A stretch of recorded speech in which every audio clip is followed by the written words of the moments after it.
Have you ever been in a conversation about the Bible, maybe with a skeptic or someone from another faith, and heard something like this? The Bible has too many versions.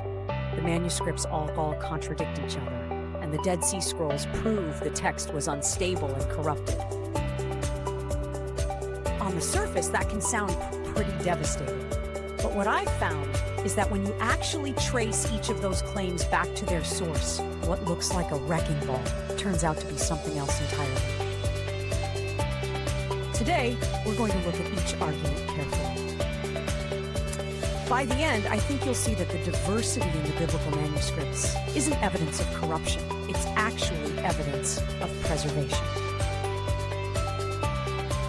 Let's start with the first claim, that the huge number of manuscripts, over 5,800 for the New Testament alone, doesn't prove the text is accurate. Technically, in isolation, that's true. Volume by itself doesn't guarantee accuracy. But here's what volume does give you. Imagine you're trying to reconstruct what someone originally said, and you only have 3 witnesses. If 2 of them agree and 1 disagrees, you can spot the outlier, but you can't be 100% certain which version is original. Now imagine you have 5,800 witnesses. Suddenly the patterns become crystal clear. Copying errors stand out immediately. You can trace where a variant entered the tradition, which group of scribes introduced it, and how far it spread. More manuscripts don't create confusion. They give us a much richer ability to identify and correct errors. This is exactly why textual scholars, including secular ones with no religious stake in the outcome, are confident about what the original New Testament said. Not despite the manuscript diversity, but because of it. The variants are visible precisely because we have enough copies to compare. That isn't a weakness. That is rigorous, transparent scholarship. So what are these contradictions and variants that people talk about? Scholars have cataloged them all, and they fall into clear categories. The vast majority are just simple spelling differences. Scribes in different regions spelled words differently, just like British and American English have different spellings today. These are not contradictions, they're just regional conventions. The next largest category is word order variations. Ancient Greek is a very flexible language, so the word order can shift without changing the meaning. Jesus Christ and Christ Jesus mean the exact same thing. Then you have what are called harmonization variants. This is where a scribe, copying one gospel, might unconsciously fill in a small detail from another gospel they had memorized. These are very easy to identify and are well documented. And finally, there are genuine, meaningful variants, places where the text differs in a way that can affect translation. Scholars are completely transparent about these. They are noted in the footnotes of every serious Bible translation. But here's the critical point. Not a single core Christian doctrine, like the resurrection, the deity of Christ, or salvation, rests on a disputed passage. Every essential teaching of Christianity is found in passages where the manuscript tradition is unanimous.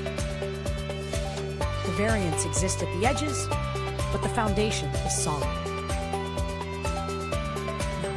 Now let's talk specifically about the Dead Sea Scrolls, because this argument needs careful handling.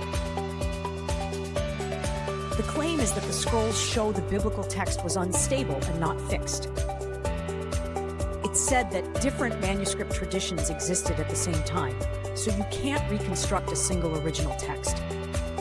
There is a partial truth here, which is what makes it sound so convincing. Yes, the community at Qumran had manuscripts from multiple textual traditions. But what does that actually mean? It means the Jewish community in the first century was openly aware of these different traditions and debated them. This wasn't some hidden secret corruption. This was a transparent engagement with the manuscripts, exactly what honest scholarship looks like. And here is the most important finding. The Great Isaiah Scroll, a complete complete manuscript of the book of Isaiah from around 100 BC is 95% word for word identical to the text used to translate our modern Old Testament. The remaining 5% are just minor spelling and grammatical variations that don't affect the meaning or any doctrine. That scroll sat in a cave for over 1,000 years. And when scholars compared it to what we already had, the text had held true. That is not instability. That is extraordinary preservation. Let's also look at the genealogies in Genesis 5 and 11.